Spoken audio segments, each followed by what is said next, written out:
Holy Quran, chapter 4, verse number 157. Bismillahir Rahmanir Rahim. Wa qawlihim inna qatalna al-masiha ibn Maryam rasulullah. Wa ma qataluhu wa ma salabuhu walakin shubbiha lahum. Wa idha allazi naktalafu fi lafi shakk min ma lahum bihi min ilm illa ittiba' dhann wa ma qataluhu yaqinan bal rafa'ahu Allah ilayhi wa kana Allah azizan hakima. Who say Jesus Christ dead, but Allah says Christ did not die on the cross. Wa yace Annabi Isa ya mutu. Allah ya ce Annabi Isa bai mutu ba a gicciye shi ba. Koda a cikin Christian Bible Annabi Isa ya tabbatarwa da al'umma da bakinsa cewar bai mutu ba a gicciye shi ba. Book of Matthew chapter 26 verse number 39. So Jesus says, "Oh my Father, if it be possible, let this cup pass away from me, not as I will, but as thy will." Book of Hebrews chapter 5 verse number 7. Who in the days of his flesh, when he had offered up prayers and supplications with strong crying and tears unto him that was able to save him from death.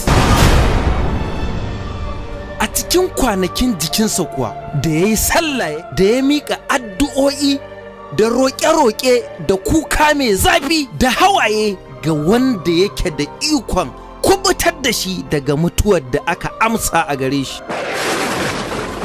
A aya ta farko kaji inda Annabi Isa ya roƙi Allah cewar a kubutar da shi daga mutuwar yadda Allah yake nufi ba yadda yake nufi ba. Zo ka gani a cikin Book of Luke chapter 24 verse number 36 za ka tabbatar da cewa ba a gicciye Annabi Isa.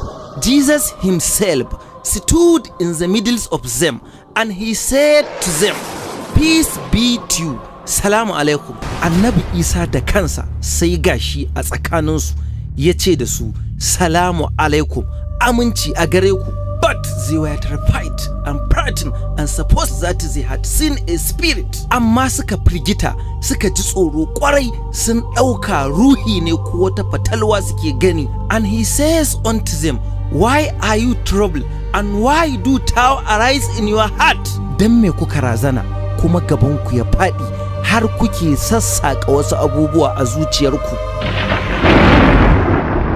Behold, my hand and my feet, that is myself. Handle me and see, for a spirit hath not flesh and bones, as you see me have. Ku sani, hannuwana da ƙafafuwana ni ne, ku taɓa ni ku gani, domin ruhi ba shi da nama da ƙashi kamar yadda kuke gani ni ina da su. And when he has this spoken, he showed them his hand and his feet. A lokacin da yake musu wannan maganar sai ya musu nuni zuwa hannayensa da kafafuwansa. And while they yet believe not for joy and wonder, tun suna cikin rashin gasgatawa domin farin ciki suna ta mamaki, he says unto them, "Have ye here any meat?" Yace da su, kuna da kowane irin abinci anan? And then give him a feast of a boiled fish and of a honey cup, and he took it and did it before them. Sa'annan sai suka bashi bangare daga wani tafashashen kifi da zuma a kofi, ya karba ya ci kuma ya sha a gabansu. Kamar yadda kuka ji Alƙur'ani mai girma ya ƙaryata cewar an kashe Annabi Isa, ya ƙaryata an gicciye shi. Mai hankali ya auna wannan da kansa. Annabi Isa ya tabbatar a Bible cewar bai mutu ba, domin bayan an kashe wanda aka kashe, kun ji inda ya bayyana a gaban almajiransa, ya karbi kifi ya ci kuma ya ce musu fatalwa ko ruhi babu tsoka a cikinta. Jirgin Nuhu Volume 5. Ku haɗu da ni Imran Ashir Sharif a cikin shirin Original Sin and Blood of Jesus, peace be upon him. Zunubi na asali tare da jinin Yesu alaihi salam. Ku saurare mu a kurkusa cikin wannan muhimmin shiri.